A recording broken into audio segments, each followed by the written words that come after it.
नमस्कार, आप देख रहे हैं रफ्तार टाइम न्यूज़ में हेमंत शर्मा। कार्यक्रम में आपका स्वागत करता हूं। इस वक्त चुनावी सरगर्मियां तेज़ हैं और चुनावी सरगर्मियों में दिल्ली की सरगर्मियां लगभग सभी की नज़र है दिल्ली के चुनावी राजनीतिक हलचल पर। चुनावी हलचल के में जिस तरीके से हमने देखा, शीला दीक्षित सरकार इस वक्त दिल्ली पर लगभग काफ़ी पिछले वर्षों से राज कर रही है। उसके खिलाफ खड़े होने वाले काफ़ी लोग सुबह से हम आपको दिखा भी रहे हैं और वो मुकाम दिन प्रतिदिन और समय दर समय बढ़ता ही जा रहा है। अभी हाल ही में काफ़ी घटनाओं के बाद और कुछ समय से हम देख रहे थे पीछे की आंदोलन का रुख भी थोड़ा सा तेज था और उसके बाद पहले के बाद दूसरे स्टेप पर भाजपा ने अपना सीएम उम्मीदवार तय किया। डॉक्टर हर्षवर्धन से भी हमने आपकी मुलाकात कराई। उसके बाद अब कुछ खबरें ऐसी थी कि आम आदमी पार्टी अरविंद केजरीवाल जी के सानिध्य में जो अभी चल रही है और उनके भी उम्मीदवारी लगभग होनी तय है। जिस तरीके से विश्वसनीय सूत्रों की खबरें थी और माना जा रहा था कि डॉक्टर कुमार विश्वास डॉक्टर हर्षवर्धन के खिलाफ वहां मैदान में उतरेंगे। तो अब हम मौजूद हैं डॉक्टर कुमार विश्वास के साथ। कुमार साहब, स्वागत है आपका बहुत बहुत। एक विश्वसनीय सूत्रों की खबर कहें या मार्केट की उड़ती हुई खबर कहें कि आप सीएम प्रत्याशी जो घोषित हुए हैं डॉक्टर हर्षवर्धन, उनके खिलाफ मैदान में उतरने वाले। देखिए, ये तो निर्णय जो आम आदमी पार्टी की राष्ट्रीय कार्यकारिणी है, इसका मैं खुद भी सदस्य हूँ और एक उसकी जो राजनीतिक सलाहकार समिति है, पॉलिटिकल एडवाइजरी कमेटी, वो लेगी उसका निर्णय। हर्षवर्धन जी का चेहरा बदलने से कोई खास अंतर आया नहीं है। ये ऐसे ही है जैसे केंद्र में मनमोहन सिंह है और उसके नीचे पूरी कांग्रेस की भ्रष्टाचार मंडली है। तो चूंकि ये पहली जीत है आम आदमी पार्टी, आम आदमी पार्टी ने अपनी जीत इस तरह सुनिश्चित की है कि उन्होंने सबसे पहले तो इस पार्टी का अध्यक्ष बदलवाया, जिसकी वजह से संविधान में संशोधन हुआ था पार्टी के में। नितिन गडकरी को दूसरा टर्म मिलना था, लेकिन आम आदमी पार्टी ने उनके खिलाफ एक्सपोजे करा और पार्टी को, बीजेपी को वापस उन्हें बुलाना पड़ा। दूसरी बड़ी जीत यह है कि पिछले 10 महीने से जिस आदमी को एंडोर्स कर रही थी पार्टी, ये हमारे मुख्यमंत्री, वो पोस्टर पे लिखते थे विजय गोयल का चेहरा लगाकर कि मैं आया दिल्ली की सरकार में तो 30% बिजली का बिल कम कर दूंगा। अचानक पार्टी को समझ आया कि अरविंद केजरीवाल की विश्वसनीय, ईमानदार, बेदाग छवि के सामने विजय गोयल जैसा व्यक्ति नहीं टिक पाएगा। इसलिए उन्होंने अंतिम, तो मैं इसे एक बहुत सकारात्मक परिवर्तन मानता हूँ लोकतंत्र में कि हर्षवर्धन जी को वो लेके आए हैं। लेकिन हर्षवर्धन जी को अगर नजफगढ़ में, महरौली में किसी चौराहे पे अकेला खड़ा कर दो, कार्यकर्ता साथ ना हो, झंडा साथ ना हो, तो पड़ोस में खड़ा हुआ रिक्शे वाला नहीं पहचानेगा कि आप कौन है। तो जो विश्वसनीयता की एक बात होती है, दिल्ली का जो मतदाता है वो भरोसा किस चेहरे पर करे, उसमें निस्संदेह रूप से आधी से अधिक जनता अरविंद के साथ है और वो अन्ना हजारे के जनलोक का एक बिल को पास होते देखना चाहिए। कुमार साहब, जिस तरीके से देखा जा रहा है पिछले लगभग कई वर्षों से शीला सरकार जो अगर आम आदमी की भाषा में कहा जाए तो उन पर जुल्म भी ढा रही है और उसके बावजूद भी वही सरकार फिर लौटकर सत्ता में आ रही है। तो ये कहना गलत नहीं होगा कि दिल्ली की जो जनता है वो पहचानने में कुछ गलती करती है। अगर उनको नहीं पहचान पा रही है तो अपोजिशन का भी यही कहना है कि भाई आम आदमी पार्टी का जो सर्वे है वो एक सिर्फ व्हीकल्स और ऑटो वालों के बीच में कराया गया सर्वे, जिसमें वो अपने आप को विजेता मान रहे हैं। उसके बारे में क्या? नहीं, देखिए, सर्वे तो तीनों पार्टियों ने अपना अपना कराया, बाकी चैनल्स ने भी कराया, उस पर भरोसा करना ही नहीं चाहिए किसी को। हमारे सर्वे पर बीजेपी को भरोसा नहीं करनी चाहिए, बीजेपी के सर्वे पर हमें भरोसा नहीं करना चाहिए और चैनल पर तो बिल्कुल भरोसा नहीं करना चाहिए, क्योंकि 1500 लोगों का सैंपल लेकर अगर कोई चैनल बता दे कि कहाँ क्या चल रहा है तो फिर वो चैनल, और अगर चैनल के सर्वे इतने ही विश्वसनीय थे तो 2 चैनल्स ने विजय गोयल को सीएम प्रत्याशी में सबसे ऊपर बताया था, तो पार्टी ने क्यों नहीं भरोसा करा? वो सबसे बड़े सीएम के प्रत्याशी थे, उन्हें क्यों हटा दिया फिर आपने? भाई जीत रहे थे, अरविंद से ऊपर थे, अरविंद तीसरे नंबर पर थे और वो दोनों बड़े चैनल है। एक स्टार जो एबीपी है वो है, दूसरा इंडिया न्यूज है श्री राजेश शर्मा जी का, तो क्या दिक्कत है? दिखाते उसमें, लेकिन उन दोनों को नहीं दिया गया। इसका मतलब सर्वे का कोई मसला नहीं है। तो आपकी ये जो आप के द्वारा जो कराया गया सर्वे था, आम आदमी पार्टी के द्वारा कराया गया जो सर्वे था, वो किस पर आधारित था? जिसमें 37,000 लोगों को बात की गई थी।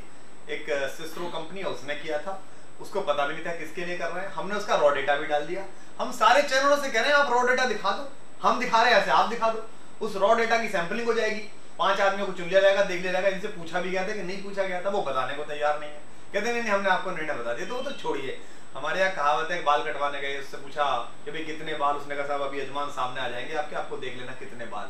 तो 4 दिसंबर को पोलिंग हो जाएगी, 8 दिसंबर को पता चल जाएगा कि सर्वे किसका ठीक था। महत्वपूर्ण बात यह है कि दिल्ली में जनता ये स्वीकार कर चुकी है कि भारतीय जनता पार्टी इतनी अंतर कलह से परेशान है। जो आपने सवाल उठाया, अगर सचमुच में भाजपा इतनी अच्छी थी तो 15 साल से भाजपा क्यों नहीं आ रही? तब तो हम भी नहीं थे। लेकिन दिल्ली में एमसीडी में भाजपा है, एमसीडी की वेबसाइट बन रही है, पिछले 8 साल से 12.5 करोड़ खर्च हो चुके हैं। इतने में तो साइट बन जाए, आपके चैनल की बिल्डिंग खड़ी हो जाएगी नोएडा में इतने पैसे में, तो 4 मंजिल, जहां चारों फ्लोर पे अलग अलग भाषा का चैनल चले। वो वेबसाइट बन रही है एमसीडी की, और वो आरटीआई के माध्यम से निकली है, सारे चैनल ने खबर करा। उनसे पूछिए भाई साहब क्या बनवा रहे हैं आप, ये बहुत सामान्य वेबसाइट, एमसीडी लिखा हुआ है, लोगो बना हुआ है, क्लिक करिए तो एक चीज, क्लिक करो उसमें कई फंक्शन अभी खुल नहीं रहे जिन पे लिखा हुआ है कि निर्माणाधीन है अभी ये।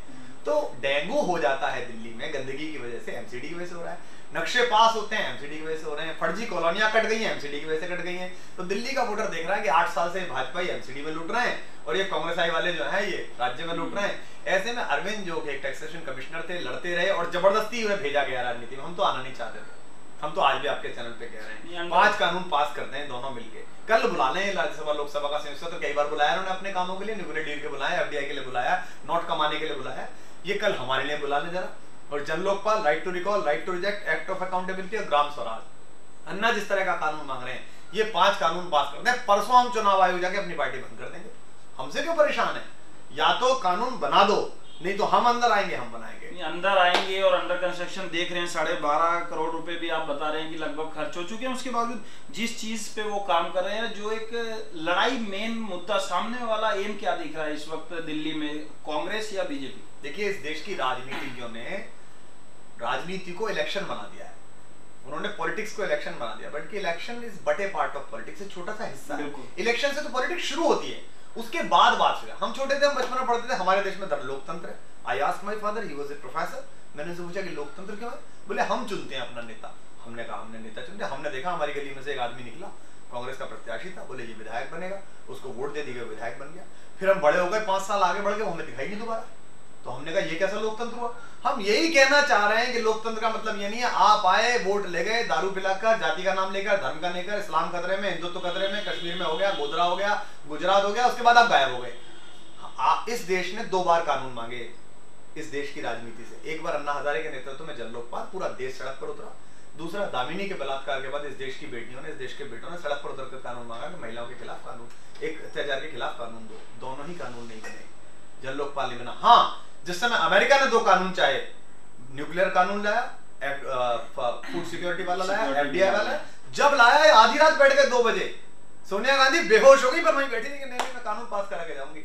इससे हमें पता चल गया कि ये कानून हमारे लिए नहीं बनाएंगे, और नहीं बनाएंगे तो हम अंदर जाएंगे, कानून बनाएंगे। इस्तीफा लिख के दिया है 70 के 70 लोगों ने जिनको टिकट मिला है कि अगर 28 दिसंबर को लोकपाल कानून फाड़ा गया था राज्यसभा में, राजनीति प्रसाद ने फाड़ा था, जो लालू यादव जी के एक दूसरे विदूषकत्व से भरे हुए चेहरे थे और कांग्रेस के एक मम्मी थे, पपट थे वो।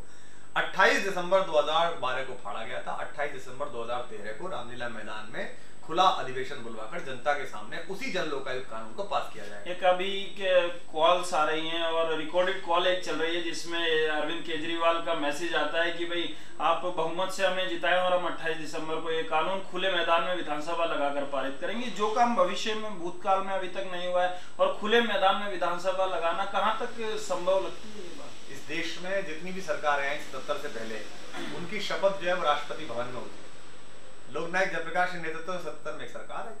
लोकनायक ने कहा कि अंदर क्यों होगी, दुनिया के सामने होनी चाहिए, और राजघाट पे शपथ हुई कि नहीं हुई राजघाट पे। उस समय लोकनायक से किसी ने कहा कि आप ये कैसी बात कर रहे हैं, शपथ तो अंदर होती है, वहां में राष्ट्रपति खड़े रहते हैं, एक आदमी आता है, विशिष्ट लोग होंगे। आदत क्यों पड़ गई है हमको ऐसी? विधानसभा में ऐसे क्या कर रहे हो? मैंने मत दिया है, मैं देखूं कि क्या कर रहे हैं मेरे बच्चे, क्या कर रहे हैं मेरे साथी, क्या कर रहे हैं मेरे सहयोगी, क्या कर रहे हैं मेरे जनसेवक, क्या कर रहे हैं। तो जनसेवक को इतना डर क्यों है? आगे आगे कमांडो, पीछे पीछे कमांडो, कौन खा रहा है तुमको? राहुल गांधी जी कह रहे हैं कि मुझे मार दिया जाएगा। भैया 10 साल से तुम्हारी मम्मी की सरकार है, अगर तुम 1,500 कांस्टेबल के बाद भी सुरक्षित नहीं हो इस देश में, तो तुम्हें सरकार क्यों बनाने दी मैंने? तुम तो ये कहते हैं मेरी तो छोड़ो, किसी सामान्य आदमी को भी नहीं मार सकता, किसी की औकात नहीं है कोई छू के दिखाए किसी को, पर तुम कह रहे हो मुझे मार दिया जाएगा। इसका मतलब क्या है? इसीलिए हमको आईबी की थ्रेट आई। अभी 4 दिन पहले आईबी ने रिपोर्ट दी है जिसमें हमारी पार्टी के हम 3 नेताओं के बारे में लाइव थ्रेट बताया। आप मेरे घर में आए, आपको किसी ने रोका? आपको कहीं गार्ड दिखाई दिया? आपसे किसी ने पूछा कि आप कौन है? इस कैमरे में रिवॉल्वर है, राइफल है, मुझे पता है कि नहीं पता? आपने मुझे कहा गिरफ्तार न्यूज से हम आए, तो आपसे बात करनी है, बैठिए सब बात कर लीजिए। क्योंकि अगर मुझे मरना है, इस चीज से मरना है, तो ये असुरक्षा का बोध जब तक मेरे दिमाग में नहीं जाएगा कि यार हर आदमी असुरक्षित है, कुछ करो जल्दी, तब तक मैं आपको ही नहीं बचाऊंगा। मैं सोचूंगा मेरे बाहर तो खड़े, मुझे कौन मारेगा, इनको मार दो मार दो। इसी कारण है कि चैनल से वापस जाती हुई लड़की मार दी गई। बिल्कुल, देश के सबसे बड़े न्यूज चैनल से रात को काम करके लौटने वाली लड़की मार दी गई। एक छोटे से कॉल सेंटर में काम करने वाली लड़की मार दी गई। फिजियोथेरेपिस्ट मार दी गई। 6 साल की बच्ची के साथ रेप हो गया। तो अभी मैं एक चैनल पर फोनो दे रहा था, उन्होंने मुझसे कहा कि आप हीरो बनना है क्या? उस लड़की ने मुझसे कहा कि आप हीरो बनना है, आप सुरक्षा नहीं ले रहे। शकील अहमद का कहना है कि ये हीरोइज्म दिखा रहे हैं हरविंदर कुमार विश्वास, जो सिक्योरिटी नहीं ले रहे।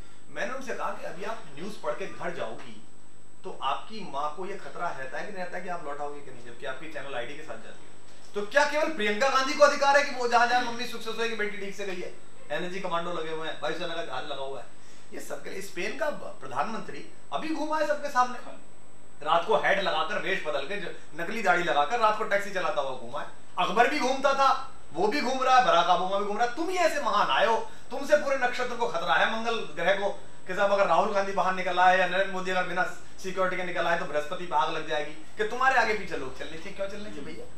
इसलिए हमने पहले कहा कि हमारे यहाँ जो टिकट पाएगा उसको लिख के देना पड़ेगा कि हम कोई सिक्योरिटी नहीं लेंगे, कोई लाल बत्ती नहीं लेंगे, और अगर हमारे पास दिल्ली में एक मकान है तो हम बड़ा बंगला नहीं लेंगे। उम्मीद करते हैं कि भूतकाल की विचारधारा फिर से आप लोगों के सामने लाने की कोशिश करें। देखिए, हमने कुछ चीजों को बदल दी। आज विजय गोयल को इंडोर्स नहीं कर पा रहे हैं वो। आज विजय गोयल, आज भाजपा कह रही है कि हम दिल्ली में घर घर जाकर पूछेंगे क्या समस्या क्या है। क्यों मध्य प्रदेश में क्यों नहीं पूछ रहे? चुनाव तो तुम राजस्थान में भी लड़ रहे हो, वहां क्यों नहीं पूछ रहे? नरेंद्र मोदी कह रहे हैं कि ये मेरा ट्वीट है, मेरा हैंडल है, मुझे बताओ देश का मैनिफेस्टो क्या होना चाहिए। क्यों अभी तक क्यों याद नहीं आई थी? जब आम आदमी पार्टी ने मैनिफेस्टो बनाने शुरू करे कि हम हर कॉलोनी का अपना मैनिफेस्टो बनाएंगे, तो आपको भी समझ, अच्छी बात है, मैं तो गलत नहीं कह रहा। मैं कह रहा हूं हमने पहले दिन कहा था हम राजनीति करने नहीं आए, हम राजनीति बदलने आए हैं, और हम राजनीति बदलने लगे हैं। हमारे भय से देश की मुख्य विपक्षी पार्टी सड़क पर उतरने लगी है, हमारे भय से बिजली पानी की बात करने लगी है। हर्षवर्धन जी इस विधानसभा में बैठते हैं, इनसे पूछिए कि 10 साल से विधानसभा में बैठे थे, कभी बिजली पानी पे कोई सवाल उठाया? हर्षवर्धन जी से पूछिए, आप अपने चैनल की लड़कियों से पूछिए, दामिनी के कांड में गई थी, हर्षवर्धन दिखाई दिए? विजय गोयल तो फिर भी आए थे शाम को 15 मिनट के लिए, कॉमनवेल्थ लुटा, हर्षवर्धन दिखाई दिए? डेंगू से लोग मरे, हर्षवर्धन दिखाई दिए? गुड़िया के साथ बलात्कार हुआ, हर्षवर्धन दिखाई दिए? बिजली पानी आंदोलन, वो आदमी दिखा नहीं, अचानक लाया नहीं, क्या लाएगा? नहीं तो आना तो चाहिए सड़क पे, लड़ना तो चाहिए। मैंने तो लाठी खाई, मैं तो अच्छे खासे काम में था, कभी सम्मेलन में था, लाखों लेता था, पीछे से जाता था, पीछे से आता था। जितना बढ़िया आपने सूट पहन रखा इससे बढ़िया पहनता था। मैंने तो खाई दामिनी में लाठी, मैंने तो खाई सोनिया गांधी के दरवाजे पे लाठी, कोयला लुटाया। तो नेतृत्व की परिभाषा उम्मीद थी ना कि कुछ करेंगे दुनिया के लिए, इसलिए लाठियां खाई। लाठियां खाने में और करने में और दिखाने में फर्क होता है ना, कि भाई कहते हैं हाथी के दांत दिखाने के और खाने के और। तो लोगों की ये समस्या आज भी है, जो आज से 10 साल पहले या 5 साल पहले विधानसभा के इलेक्शन में, लोकसभा के इलेक्शन में, निगम चुनावों में होती थी कि भाई जब नेता घर पे आता है तो कुछ और चेहरा होता है और चुने जाने के बाद कुछ और चेहरा सामने आता है। तो वोट ही नहीं मांगते, इसीलिए मैं रैली में जाता हूँ, आज रात को जाऊंगा, आप देखना मैं लोगों से कहता हूँ हमारी मर्जी पड़े देना, ना मर्जी पड़े मत देना। मैं आपके चैनल पे कह रहा हूँ, कबीर की लाइन है, हरी मरी है तो हम भी मरी है, हरी ना मरी है तो हम काहे मरी है। तो अगर आपको लगता है कि यही भाजपा, यही कांग्रेस इस देश को बढ़िया कर लेगी, इन दोनों की नुरा कुश्ती चलती रहेगी, तो ठीक है। मतलब अतीक अहमद आ सकते हैं जिन पे गैंगस्टर एक्ट है, अपना दल बना के, तो देश के सारे बुद्धिजीवी चुप, देश के सारे चैनल प्रसन्न। चिरंजीवी सेट छोड़ के चले आएंगे तो सब प्रसन्न। खुशबू अचानक फिल्में करती करती अचानक एक दिन आ जाएंगे, सब प्रसन्न है। और वो सचिन तेंदुलकर बल्ला छोड़ कर आए, सब प्रसन्न। और एक आदमी जो 1992 में मदर टेरेसा के आश्रम में काम करने के लिए गया, आईआईटी से पढ़ने के बाद शिवानंद आश्रम में काम करने के लिए अनाथों के लिए, जो 1992 से राशन की लड़ाई लड़ रहा है, आरटीआई की लड़ाई लड़ रहा है, मैक्सेसे पुरस्कार मिला, सड़क पर बेचारा लड़ रहा है कमिश्नर की नौकरी छोड़कर लाल बत्ती की, वो अगर कह रहा है कि यार या तो कानून दे दो नहीं तो मैं बनाऊंगा, तो कह रहे हैं ये लालची है, देखो जो सत्ता का बुखार है, सत्ता का लाभ है। तो इस देश की मानसिकता लोगों को बदलनी पड़ेगी, नहीं बदलेगी। हमारी दादी कहती थी कहे से माने नहीं तो भुगते से माने, भुगते से माने। हमने तो भुगता भी नहीं है। I never face corruption in my life. मैं जिस घर में पैदा हुआ that was a big family. मेरे पिताजी की बड़ी इज्जत थी, सारे सब पैर छूते थे कलेक्टर वगैरह। उसके बाद मैं देश की दुनिया के सबसे बड़े इंस्टीट्यूट में जो बड़ा पढ़ने चला गया, थोड़ा बड़ा हुआ तो पॉपुलर हो गया पोइट के रूप में, कवियों के रूप में। आई नेवर फेस, मैंने किसी को 100 रुपए की रिश्वत नहीं दी कभी भी, मुझे जरूरत नहीं पड़ी। पर मुझे पता है कि क्या है, मुझे प्याज की दिक्कत नहीं है, मुझे पता नहीं मेरी किचन कैसे चलती है, मेरी कुक लाती है, मेरे असिस्टेंट लाते हैं, मेरे घर के लोग लाते हैं। बट मुझे पता है कि प्याज जब 100 रुपए आती है तो जो गरीब सुबह से शाम तक फावड़ा बजाकर 200 रुपए कमाता है, उसका कलेजा सा कटता है। वो बच्चे को दूध नहीं पिला पा रहा है और वो कह रहे हैं कि पैसे पेड़ पे थोड़ी लग रहे हैं। प्रधानमंत्री जी कह अच्छा जिया जी के तो जमीन में लग गए, खेत में, और हमारे पेड़ पर नहीं लग रहे हैं। तो ये जो बदतमीजी है, ये जो अहंकार है, ये जो सत्ता का और गुरूर है लाल बत्ती का, हमने इसको धता बताई है। हमने ये बताया कि तुम आपस में नूरा कुश्ती कुछ भी खेलो, अगर देश की सबसे बड़ी महारानी का दामाद भी बेईमानी करेगा तो उसके गिरेबान पे हाथ डालेंगे और सड़क पे कहेंगे कि चोर है। चोर को चोर कहेंगे। अब आप हमें गद्दार कहो, अब हमें आप बेकार कहो, उससे हमें कोई फर्क नहीं पड़ता। ये कुमार साहब, आपका ये कहना है कि वोट मांगने नहीं जाते, हम तो लोगों को बताने जाएंगे कि भाई आपकी मर्जी किसे चुनकर मैदान में लाएंगे। निश्चित बात है, जनता का विवेक है। अभी तक आपने हमें बताया किस तरीके से कि भाई क्या होगा और किस तरीके से आपकी पार्टी खड़ी हो रही है अपोजिशन के खिलाफ। छोटे से अल्प विराम के बाद मैं आपसे उस आपके भूतकाल पर थोड़ा सा ले जाना चाहूंगा, आपको जहां से आप निकल कर आए थे और जिस प्लेटफॉर्म से आप निकल कर आए थे, आपका मत नहीं था इधर आने का, उसके बावजूद भी राजनीति में किस तरीके से आ गए वो भी हम अपने दर्शकों को बताएंगे। वक्त तो चला एक बहुत छोटे से ब्रेक का, बहुत जल्द हम फिर हाजिर होते हैं। देखते रहिए रफ्तार टाइम न्यूज़। विधानसभा चुनाव 2013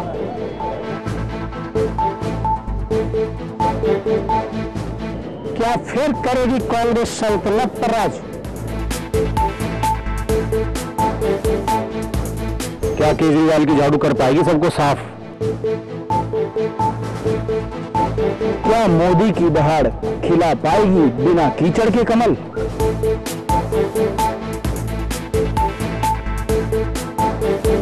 चुनाव से जुड़ी हर एक खबर की ताजा और विस्तृत जानकारी सबसे पहले पहुंचाएंगे हम आपके पास सिर्फ रफ्तार टाइम न्यूज़ तक।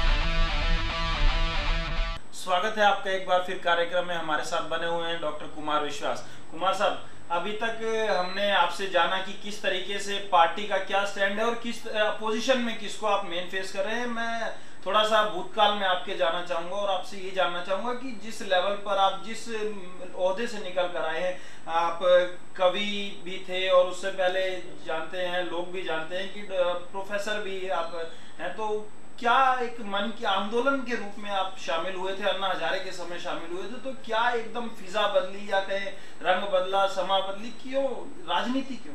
नहीं, मैं तो पॉलिटिकल आदमी नहीं हूँ, मैं करना भी नहीं चाहता। मैं केवल इसलिए साथ हूँ कि वो युवा लोग अच्छा काम कर रहे हैं। अनु टंडन के लिए वोट मांगने के लिए सलमान खान चले जाते हैं कुछ पैसे लेके, कुछ करोड़ रुपए लेके। गोपाल कांडा जी जो महिलाओं के बड़े पक्षधर रहे हैं, महिलाओं की उन्नति में जिनका बड़ा योगदान रहा है, उनके लिए वोट मांगने के लिए आपको याद है पिछले चुनाव में काफी बड़े सुपरस्टार्स गए थे, बड़े सीनियर अभिनेता गए थे। मैं कहूंगा नहीं ना, इस देश में नायकत्व का एक फर्जीवाड़ा चल रहा है जिसके खिलाफ मेरे मन में पहले से आग थी। इस देश में कुछ नायक ऐसे हैं जो कभी तो राजीव गांधी के साथ खड़े होते हैं, कभी उत्तर प्रदेश में समाजवादी की सरकार आ जाती है तो विज्ञापन करते हैं कि उत्तर प्रदेश में है दम, चूंकि यहाँ जुर्म है कम। कभी नरेंद्र मोदी का कार्यक्रम अच्छा चल रहा होता है तो वहां बन जाते हैं। उनसे पूछिए कि आपने जो अभी एक्टिंग की है भ्रष्टाचार से लड़ने वाले की, आपके मन में कुछ विचार है? चैनल ने पूछा तो उन्होंने कहा नहीं, है तो हमारे लिए तो सिर्फ भूमिका है, हमारा कोई व्यक्तिगत विचार नहीं। कमल हासन जी का मैं इतना प्रशंसक हूँ, आपकी फिल्म नहीं रिलीज हो रही, आप कह रहे हैं मैं देश की नागरिकता छोड़ दूंगा। अभी देश है भैया, कोई होटल थोड़ी है कि रूम सर्विस ठीक नहीं मिली सामने चला जाऊंगा। मैं नहीं जाऊंगा कहीं भी, नौकरी तो मुझे भी बाहर मिल सकती है, शो तो मेरे बाहर में, मैं यही लड़ूंगा, यही की मिट्टी में दफन होऊंगा, यही गिरूंगा राख बनकर। ये कोई तरीका है कि? तो इसका मतलब तो क्या हुआ कि आप रोम जल रहा है, मीरो बांसुरी बजा रहा है। ये मुझे पहले से था। मैं रोमांटिसिज्म का कवि हूँ, मोहब्बत की शायरी लिखता रहा। हजारों लाखों लड़के लड़कियों ने अपने मोबाइल में, करोड़ों लड़कों ने मेरी कोई दीवाना कहता है गाई सुनी है, बहुत खत लिखे गए लव लेटर मेरी लाइन से। लेकिन मुझे लगा जब आंदोलन चल रहा था, जो शुरू हुआ उससे पहले कि कैफी आदमी की जो लाइन है कि जिंदा रहने के मौसम बहुत है मगर जान लेने की रुत रोज आती नहीं, हुस्न और इश्क दोनों को रुसवा करे वो जवानी जो खून से नहाती नहीं। मुझे लगा कि ये सरकार की पद्मश्रीयां, ये मैं आज तक सरकारी प्रोग्राम में नहीं गया, मुझे आज तक कोई सम्मान नहीं मिला। मैं हिंदुस्तान में सबसे ज्यादा सुने जाने वाला कवि हूँ, फेसबुक पे मेरा सबसे बड़ा क्लब है, यूट्यूब पे सबसे ज्यादा क्लिक है, पर मुझे आज तक कोई सम्मान नहीं मिला। ना मैंने मांगा ना उन्होंने दिया, और अब उनकी औकात नहीं कि मुझे दे दें। कौन सी सरकार देके अपने हाथ पैर कटवाएगी मुझे देखे, क्योंकि मैं तो बोलूंगा ही। मुझे तो ये लग रहा है कि मैं एक अच्छे लोगों के साथ हूँ, भगवान ना करे किस दिन ये कुछ खराब करेंगे तो इनके खिलाफ भी बोलूंगा। जब जब इन्होंने ऐसा कुछ किया जो मुझे रुचिकर नहीं लगता वो मैं बोल देता हूँ। और यही कारण है कि टेलीविजन पर और बहस में सबसे ज्यादा जाने के बाद भी मैं पार्टी का स्पोक पर्सन नहीं। पार्टी के स्पोक पर्सन मनीष हैं, संजय हैं, योगेंद्र भाई हैं और लोग हैं। मैंने कहा कि देखो भाई, आप मुझे पार्टी लाइन पे नहीं चला सकते। आपकी पार्टी जब तक सत्य की लाइन पे चल रही है, मैं आपके साथ चल रहा हूं। जिस दिन आपकी पार्टी सत्य की लाइन से इधर उधर, मैं बोल दूंगा। और कोई भी व्यक्ति चाहे कितना वरिष्ठ हो और कितना कनिष्ठ हो, अगर वो मुझे जो लगने वाला सत्य है उसके विपरीत जा रहा होगा तो मैं इस बात को जरूर बोलूंगा। इसीलिए मैं राजनीति के लिए सुटेबल आदमी नहीं हूँ। मुझे ये भी पता नहीं है कि मैं इस पार्टी में कब तक हूँ, मैं कब तक राजनीतिक रूप से देख रहा हूँ। भगवान करे ये पार्टी सरकार में आए, कानून बनाए, भगवान ना करे इसमें वही राजनीतिक व्याधियां आ जाए जो दूसरी पार्टियों में है। एक आध कमोबेश आएगी ही, हो सकता है आ जाए, तो इनके खिलाफ भी बोलना पड़ेगा। अपन इनके खिलाफ भी आवाज उठाएंगे कि तुम गलत कर रहे हो। राजनीति के पक्ष में नहीं है, राजनीति में आने के लिए आतुर नहीं है, लेकिन उसके बावजूद भी अभी खबर है कि आप सीएम उम्मीदवार जो बीजेपी ने घोषित किया उनके खिलाफ मैदान में उतरने वाले हैं। वो कहां तक सत्य है? देखिए, वो तो पार्टी तय करेगी। मैंने आंदोलन से लेके कभी ये नहीं पूछा कि मुझे क्या करना है। मुझे कहा गया कि तुम 6 साल स्टेडियम पर आंदोलन करो। 6 साल स्टेडियम में मैंने 5000 लोग अकेले इकट्ठे करे, मैं अंदर अकेला ही था, सारे लोग थे, 3 दिन गिरफ्तार रहा। उसके बाद मुझे कहा गया मंच पर खड़े हो जाओ, यहाँ से जनता नहीं जानी चाहिए और लगातार आनी चाहिए, और अगर ये प्रसारित हो रहा है तो सड़कों पर उतरनी चाहिए। मेरे पास जितनी भाषा थी, जितना कौशल था, जितनी बुद्धि थी, जितना स्मरण था, जितनी त्वरा थी, जितनी प्रतिभा थी, जितनी मेधा थी, मैंने सब इकट्ठी करके झोंक दी उसमें। मेरी तबीयत खराब हुई, बुखार हुआ, वायरल था, बहुत हालत खराब हुई, लेकिन मैं मंच से हटा नहीं। 24 घंटे में वहीं रहा, लगा रहा। उसके बाद जब ये आंदोलन चला, हम सड़क पर भी गए। आंदोलन में सोनिया गांधी के दरवाजे पर हमारा बड़ा नागरिक अभिनंदन किया दिल्ली पुलिस ने। पहली बार लाठियां खाई तो पता चला कैसी होती हैं। धामिनी के कांड में गए, गुड़िया के कांड में गए। फिर लगता रहा कि ऐसे कानून नहीं बनेंगे, कानून तो अंदर जाके बनेंगे। तो मैंने पहले दिन कहा था कि मैं पार्टी में रहना नहीं चाहता, लेकिन बाकी सभी साथियों का कहना था कि एक सकारात्मक सत्ता आने तक पार्टी का साथ आपको देना चाहिए, तो मैंने दिया। मैंने अब भी कहा है कि मुझे चुनाव नहीं लड़ना, चुनाव मेरी प्राथमिकता नहीं है, ना मुझे मंत्री बनना, ना लाल बत्ती देनी, ना संसद में जाना, ना विधायक बनना। लेकिन उसके बाद भी अगर पार्टी कोई ऐसी चुनौती देखेगी जो बाकी लोगों पर नहीं सध पा रही होगी, तो मुझे कहा जाएगा, तो मैं वो करूंगा। वैसी चुनौतियां जब जब आई हैं, चाहे दिग्विजय सिंह से बहस की लिए मुकाबला हो, चाहे कुछ हो, जब जब मुझे पार्टी ने आगे किया है, मैंने कहा हाँ मैं करूंगा। स्टेपनी के रूप में डॉक्टर कुमार विश्वास यूज किए जाते हैं, जहाँ जरूरत पड़े अश्वमेघ यज्ञ की जगह उसे यूज नहीं, कोई स्टेपनी नहीं है, मैं तो देश के काम में। देखिए, लोग मुझसे कहते हैं कि अरविंद ठीक है, कि नरेंद्र मोदी ठीक है, कि भला इस देश को एक अरविंद केजरीवाल की जरूरत नहीं, इस देश को एक नरेंद्र मोदी की जरूरत नहीं। इस देश के बारे में सकारात्मक रूप से सोचने और अच्छा काम करने के लिए लाखों अरविंद केजरीवाल, लाखों नरेंद्र मोदी, लाखों अन्ना हजारे इस देश को चाहिए। उनमें से एक चेहरा बना लेने से कोई काम नहीं चलेगा। बड़ा विडंबना है कि मुद्दे पर कोई बात नहीं कर रहा। एक प्रधानमंत्री है जो मानने को तैयार नहीं कि मैं हूं, और एक है नहीं वो मान के बैठे कि मैं हो गया। ये क्या है यार? आप हमें बताओ कि करप्शन कैसे कम होगा? आप ये बताओ, आपकी पार्टी आईटीआई के नीचे कैसे आएगी? ये जो आप पे 1250 करोड़ रुपए हैं भारतीय जनता पार्टी पे नरेंद्र भाई के आ जाने से, क्या इसका हिसाब किताब दे देंगे आप? शायद उन्नाव का सोना निकलने से वो क्लियर हो जाए। खैर, वो तो मुझे पता नहीं कि सोना निकलेगा। अजीब मामला इस देश में। इस देश के खजाने वैसे ही दबे पड़े हैं लोगों के अंदर, उनको तो सरकार निकाल ना पाई। इस देश के बच्चे जाते हैं, आप कभी अमेरिका जाइए, मैं हर साल जाता हूँ, धुआं किए हुए हैं वो। पूरी दुनिया में कहीं जाइए, लोग कहते हैं आर यू इंडियन?